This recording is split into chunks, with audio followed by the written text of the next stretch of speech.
Refrigerator কৃত্রিমভাবে খাদ্য পানীয় ঠান্ডা করে সংরক্ষণ করার একটি জনপ্রিয় গৃহস্থালী যন্ত্র।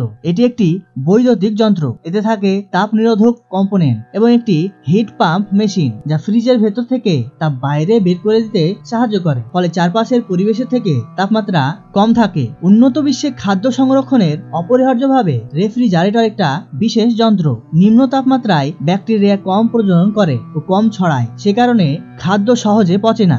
রেফ্রিজারের ভেতরে তাপমাত্রা গলনাঙ্কে সামান্য উপরে থাকে। পচনশীল খাদ্যের সংরক্ষণের জন্য সবচেয়ে অনুকূল তাপমাত্রা হলো 3 থেকে 5 ডিগ্রি সেলসিয়াস। রেফ্রিজারের অনুরূপ যন্ত্র ফ্রিজার, কিন্তু গলনাঙ্কের চেয়ে কম তাপমাত্রা বজায় রাখে। এর আগে প্রায় 1.5 শতাব্দী ধরে ঘর বাড়িতে খাদ্য সংরক্ষণে ব্যবহার হতো আইস বক্স। সে কারণে আমেরিকায় রেফ্রিজারেটরকে কখনো কখনো আইস বক্স বলা হয়। খাদ্য ঠান্ডা করে জমানোর প্রথম পদ্ধতিতেই বরফ ব্যবহার করা হয়েছিল, আর কৃত্রিম রেফ্রিজারেশন শুরু হয় 1750 দশকের মধ্যভাগে। 1800 শতকের প্রথম ভাগে তা আরো উন্নত হয়। 1834 সালে প্রথম কার্যকর জলীয় বাষ্প কম্প্রেশন রেফ্রিজারেটর সিস্টেম তৈরি করা হয়, আর প্রথম বাণিজ্যিক বরফ তৈরি কল উদ্ভাবিত হয় 1854 সালে। 1913 সালে ঘরে ব্যবহারের উপযোগী রেফ্রিজারেটর তৈরি হয়। 1923 সালে ফ্রিজার কোম্পানির প্রথম স্বয়ংসম্পূর্ণ একক ফ্রিজ বানায়। 1920 দশকে ফ্রেয়ন আবিষ্কারের পর 30 দশকে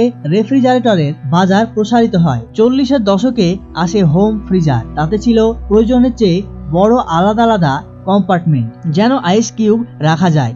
রেফ্রিজারেটর আসার পূর্বে জমানো বা হিমায়িত খাবার ছিল বিলাসদ্রব্য, কিন্তু এখন তা সাধারণের নাগালে চলে এসেছে। ফ্রিজার ইউনিট ব্যবহার হয় ঘর গৃহস্থালিতে, শিল্প কারখানা এবং ব্যবসায়। বাণিজ্যিক রেফ্রিজারেটর ও ফ্রিজার ইউনিটগুলো গৃহস্থালিগুলোর চেয়ে প্রায় 40 বছর আগে থেকে ব্যবহার হয়। অধিকাংশ ব্যবসায় উপরে ফ্রিজার ও নিচে রেফ্রিজারেটর এরূপ স্টাইলে মডেল তৈরি করা হয়, যা শুরু হয় 1940 দশকে।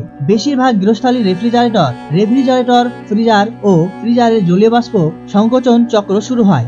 নতুনতর রেফ্রিজারেটরগুলিতে থাকতে পারে অটো ডিফ্রস্টিং পদ্ধতি বা ফ্রিজের পাল্লায় ঠান্ডা পানি ও বরফের জন্য ডিফ্রেশার। বাসাবাড়িতে খাদ্য সংরক্ষণের জন্য ব্যবহৃত রেফ্রিজারেটর ও ফ্রিজারগুলো বিভিন্ন আকারে হতে পারে। সবচেয়ে ছোট মডেলগুলোর মধ্যে আছে 4 লিটার পেল্টিয়ার রেফ্রিজারেটর, যা 6 ক্যানল বিয়ার ধারণ করতে পারে। এদিকে বড় আকারের রেফ্রিজারেটরগুলোতে মানুষের মাথা সমান উঁচু হতে পারে, প্রস্থে হতে পারে 1 মিটার এবং ধারণ ক্ষমতা 600 লিটার। রেফ্রিজারেটরে ও ফ্রিজার রান্নাঘরে স্থায়ীভাবে বসানো থাকে, আবার চলনশীল হতে পারে। রেফ্রিজারেটরের কারণে আধুনিককালে আগের চেয়ে বেশি সময় খাদ্য টাটকাভাবে সংরক্ষণ করা যায়, ফলে লোকজন একসাথে অনেক খাবার কিনে রাখতে পারে, আর সেটা অর্থনৈতিকভাবে সাশ্রয়ী। তো এই ছিল রেফ্রিজার সম্পর্কে কিছু ধারণা ও এর ইতিহাস। তো আজকের মতো এ পর্যন্তই। ভালো লাগলে লাইক এবং আমাদের চ্যানেলে নতুন হয়ে থাকলে চ্যানেলটি সাবস্ক্রাইব করে পাশের বেল আইকনে ক্লিক করবেন। তো দেখা হবে পরের ভিডিওতে।